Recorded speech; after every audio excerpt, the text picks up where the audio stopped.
새벽기도에 나오신 여러분들을 주님의 이름으로 환영합니다. 함께 샘물의 기도로 기도 올려드리도록 하겠습니다. 먼저 우리의 믿음을 고백합니다. 내가 여호와를 항상 내 앞에 모시며 그가 나의 오른쪽에 계심으로 내가 흔들리지 아니하리로다. 아멘. 우리의 생명이신 하나님, 오늘도 하나님의 은혜로운 돌보심 가운데 살게 하옵소서. 왕이신 하나님을 모시고 살아가는 귀한 하루가 되게 하시고 하나님과 동행하는 기쁨이 충만하게 하옵소서. 교회를 위해 기도합니다. 내가 주의 이름을 내 형제들에게 선포하고 내가 주를 교회 중에서 찬송하리라. 아멘.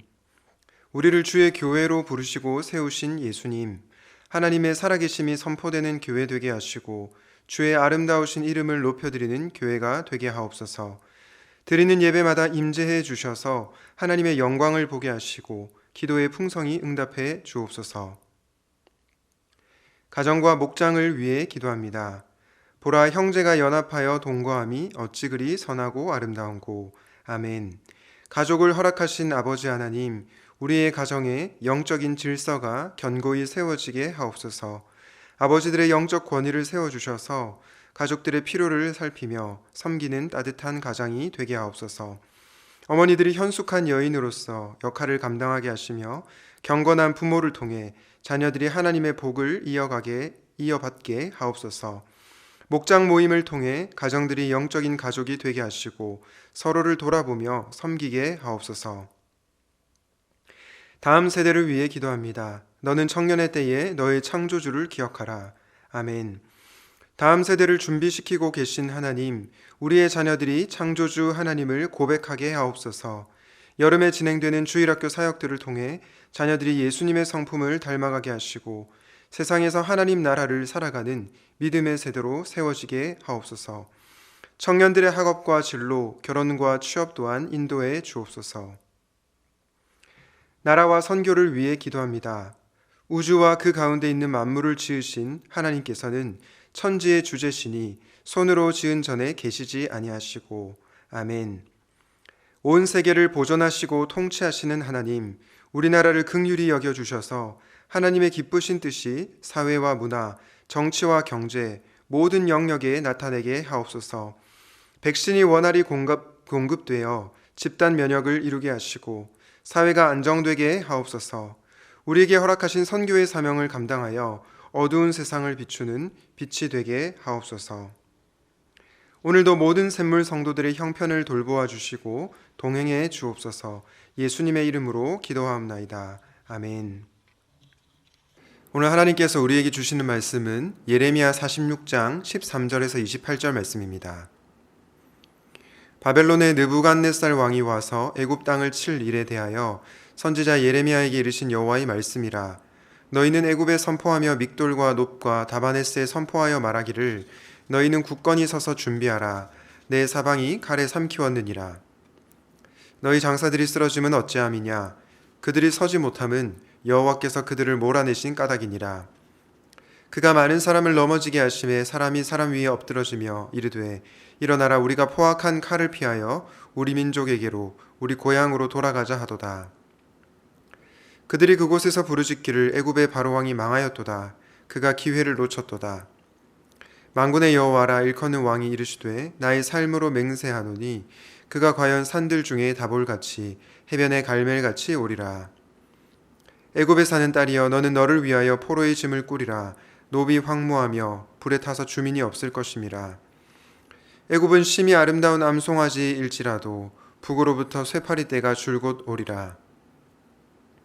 또 그 중에 고용꾼은 살진 수송아지 같아서 돌이켜 함께 도망하고 서지 못하였나니 재난의 날이 이르렀고 벌받는 때가 왔음이라. 애굽의 소리가 뱀의 소리 같으리니 이는 그들의 군대가 벌목하는 자같이 도끼를 가지고 올 것임이라. 여호와의 말씀이니라. 그들이 황충보다 많아서 셀 수 없으므로 조사할 수 없는 그의 수풀을 찍을 것이라. 딸 애굽이 수치를 당하여 북쪽 백성의 손에 부침을 당하리로다. 만군의 여호와 이스라엘 하나님께서 말씀하시니라. 보라, 내가 노예 아몬과 바로와 애굽과 애굽신들과 왕들 곧 바로와 및 그를 의지하는 자들을 벌할 것이라. 내가 그들의 생명을 노리는 자의 손, 곧 바벨론의 느부갓네살 왕의 손과 그 종들의 손에 넘기리라. 그럴지라도 그 후에는 그 땅이 이전같이 사람 살 곳이 되리라. 여호와의 말씀이니라. 내 종 야곱아 두려워하지 말라. 이스라엘아 놀라지 말라. 보라, 내가 너를 먼 곳에서 구원하며 내 자손을 포로된 땅에서 구원하리니 야곱이 돌아와서 평안하며 걱정 없이 살게 될 것이라. 그를 두렵게 할 자 없으리라. 여호와의 말씀이니라. 내 종 야곱아, 내가 너와 함께 있나니 두려워하지 말라. 내가 너를 흩었던 그 나라들은 다 멸할지라도 너는 사라지지 아니하리라. 내가 너를 법도대로 징계할 것이요 결코 무죄한 자로 여기지 아니하리라 하시니라. 아멘. 오늘의 말씀은 온 땅의 참 주인이신 하나님입니다. 온 땅의 참 주인이신 하나님에 대해서 말씀을 전하겠습니다. 어제부터 시작된 예레미야 46장부터 예레미야 51장까지는 열국을 향한 하나님의 심판에 대한 내용이 나옵니다. 애굽으로 시작해서 바벨론 심판으로 끝이 나는데요. 오늘 본문은 어제에 이어서 애굽 심판을 다루고 있는 본문입니다. 이 본문을 통해서 하나님께서 우리에게 주시고자 하는 교훈을 받도록 하겠습니다. 먼저 첫 번째로 하나님만이 온 땅의 참 주인이시다라는 것입니다.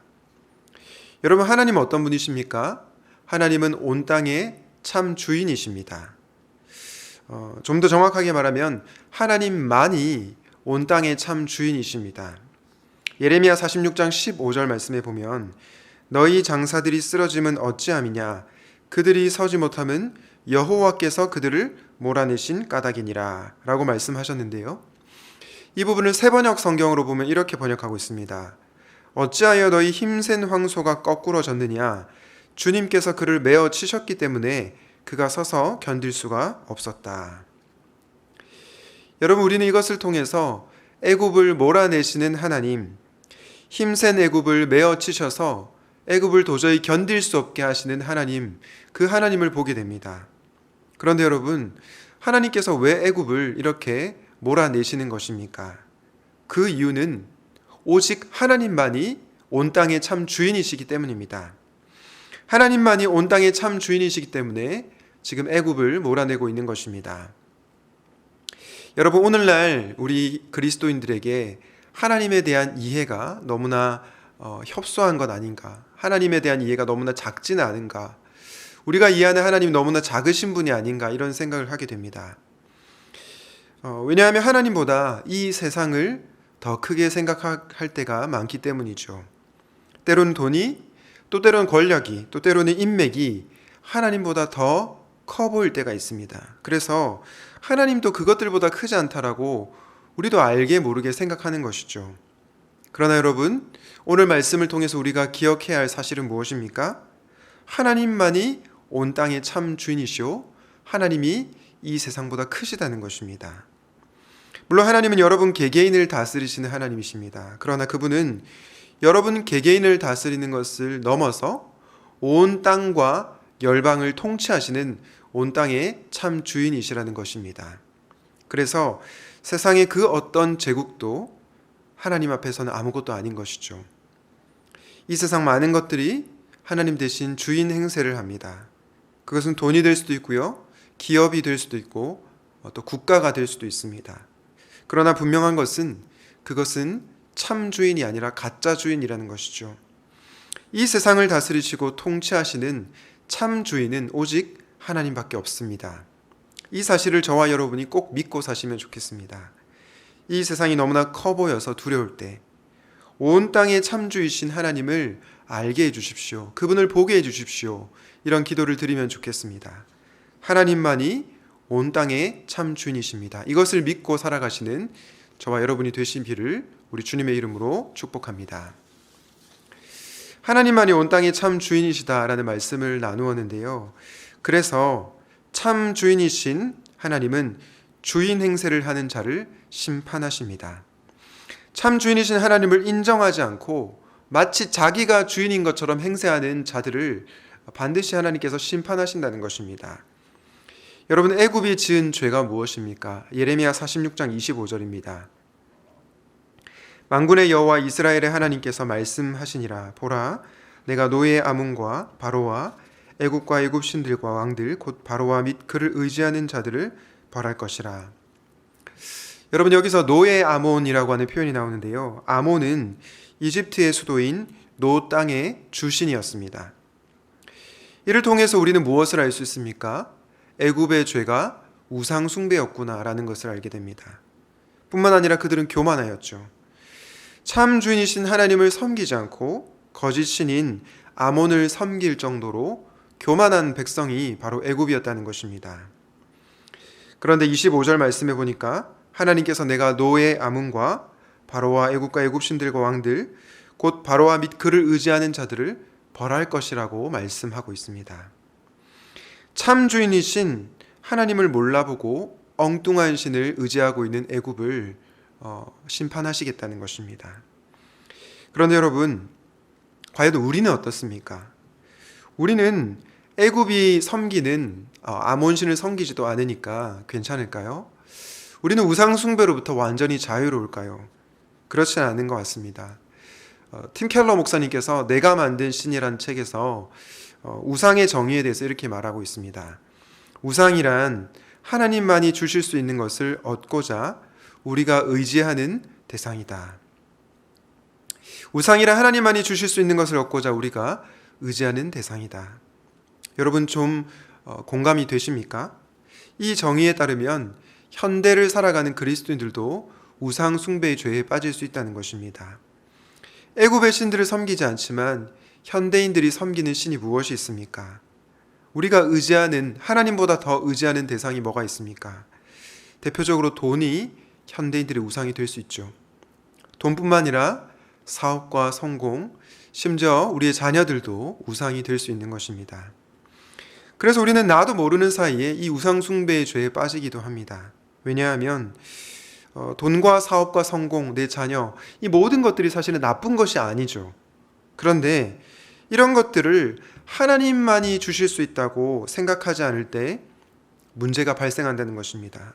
하나님보다 이것들을 더 의지할 때 우상 숭배가 시작된다는 것이죠.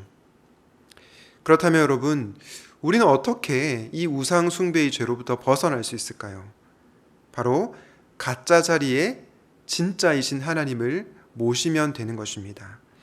하나님께서 애굽을 몰아내신 것처럼 우리도 가짜 신을 몰아내고 진짜 신이 하나님을 우리의 삶에 모시면 되는 것입니다. 다른 것에 마음을 두는 것이 아니고 하나님께 우리의 마음을 두는 것이죠.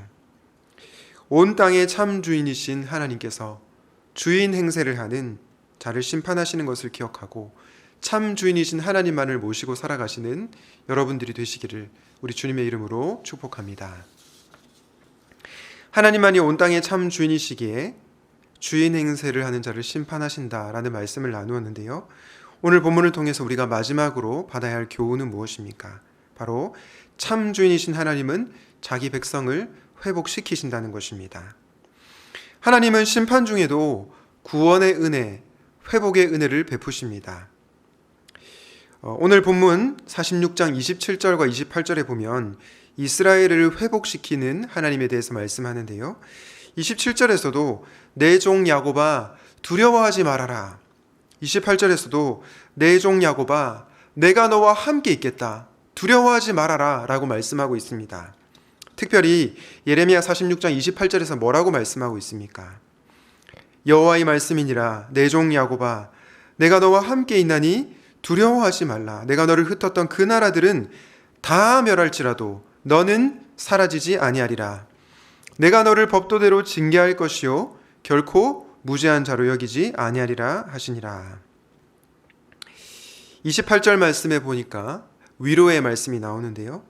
내가 너를 흩었던 그 나라들은 다 멸할지라도 이스라엘 너는 결코 사라지지 않을 것이라고 말씀하고 있습니다. 물론 이스라엘도 법도대로 징계를 당합니다. 그러나 결국 이스라엘의 끝은 회복이라는 말씀입니다. 이것을 통해서 우리는 자기 백성을 향한 우리 하나님의 마음을 알 수가 있습니다. 하나님께서 결단코 자기 백성을 포기하지 않으신다는 것입니다. 여러분, 세상뿐만 아니라 저와 여러분들도 죄를 범했을 때 하나님의 징계를 받습니다. 그럴 때 우리는 어떻게 해야 됩니까? 하나님 앞에 회개해야 합니다. 그러나 동시에 우리가 기억해야 할 것은 무엇입니까? 하나님께서 그 징계를 통해 우리를 회복시키기 원하신다는 것입니다. 하나님의 징계는 징계를 위한 징계가 아니라 회복을 위한 징계라는 것입니다. 그러므로 하나님의 백성의 궁극적 미래는 밝습니다. 사랑하는 여러분, 우리 하나님 어떤 분이십니까? 참 주인이십니다. 온 땅의 참 주인이십니다. 그분 온 땅의 주인으로서 저와 여러분뿐만 아니라 이 세상 전체를 다스리시고 통치하십니다. 그리고 그분은 주인 행세를 하는 자를 심판하시는 분이십니다. 그러나 우리가 또 한 가지 잊지 말아야 할 사실은 그 위대하시고 크신 하나님께서 자기 백성을 정말로 사랑하신다는 것입니다. 그래서 때로는 매를 들지만 그 매를 통해서 자기 백성을 하나님 닮은 백성으로 만들어 간다는 것입니다. 사랑하는 여러분, 하나님은 저와 여러분을 있는 모습 그대로 사랑하십니다. 그러나 저와 여러분을 있는 모습 그대로 두기를 원하지 않으십니다. 그래서 때로는 징계를 통해서 우리를 성화시켜 가시는 것입니다. 온 땅의 참 주인이신 하나님께서 나를 정말로 사랑하시는구나. 나를 있는 모습 그대로 사랑하시지만 있는 모습 그대로 두기를 원치 않으시는구나. 나를 더욱더 온전한 하나님의 백성으로 만들어 가시는구나. 이 하나님의 마음을 깨달을 때 우리는 하나님의 백성답게 살아갈 수 있을 것입니다. 바라기는 참 주인이신 하나님께서 자기 백성을 회복시키는 분이심을 믿고 그분만을 의지하고 살아가시기를 주님의 이름으로 축복합니다. 말씀을 정리하겠습니다. 사랑하는 여러분, 여러분이 믿고 있는 하나님은 어떤 분이십니까? 하나님은 단순히 저와 여러분의 개개인의 하나님일 뿐만 아니라 온 땅의 참 주인이십니다. 그래서 주인 행세를 하는 자를 심판하십니다. 그러나 심판 가운데서도 하나님께서는 자기 백성을 회복시키십니다. 온 땅의 참 주인이신 하나님을 인정하고 그분을 내 삶의 주인으로 모시고 살아가시기를 우리 주님의 이름으로 축복합니다. 오늘 말씀을 기억하면서 이렇게 기도하면 좋겠습니다. 하나님만이 온 땅의 참 주인이심을 인정하게 하옵소서. 내 안에 있는 가짜 주인을 몰아내고 진짜 주인이신 하나님을 모시고 살게 하옵소서. 자기 백성을 회복시키고자 하는 하나님의 마음을 깨달아 언약 백성답게 살아가게 하옵소서. 그리고 주일학교 여름 성경학교와 임팩트인 수련회를 위해서 기도해 주시면 감사하겠습니다.